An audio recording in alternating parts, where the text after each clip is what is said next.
સફાઈ માટે તો કે robot is AI powered. AI is everywhere, બધે જ આવી ગયું છે. તો એજ્યુકેશનમાં કેમ નહીં?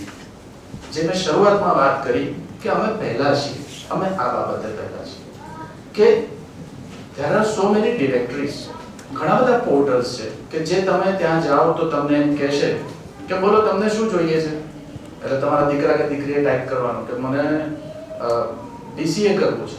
અચ્છા, પહેલા બીસીએ કરવું છે કે નહીં એ નિર્ણય કોણ નક્કી કરશે? મહત્વની વાત એ છે ને, છોકરાનું કરિયર છે, છોકરાએ નક્કી કરવાનું હોય. એને બદલે આ પોર્ટલ્સ બધા જે છે એ એમ કહે છે કે તમારે શું કરવું છે એક વખત હું તમને આગળ કહીશ. અમે બિલકુલ ફ્લિપ સાઈડ કરીએ છીએ. અમે છોકરાને એમ પૂછીએ છીએ કે તમારે શું કરવું છે એ અમને કહો, પછી આપણે આગળ વાત કરીશું. આ ફરક છે.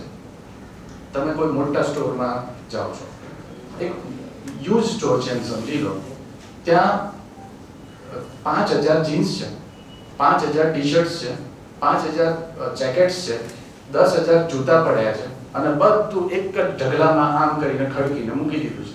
દુકાનદાર તમને એમ કહે છે તમને પસંદ પડે ને લઈ લો, બિલિંગ કાઉન્ટર પર આવજો, અમે બિલિંગ કરી નાખીશું. Now would you like to go in such a store? હું તો નહીં જાઉં અને આઈ એમ શ્યોર કે તમારામાંથી કોઈ ના જાય. કે આ ખાખા ખોળા કોણ કરે? See exactly the same situation is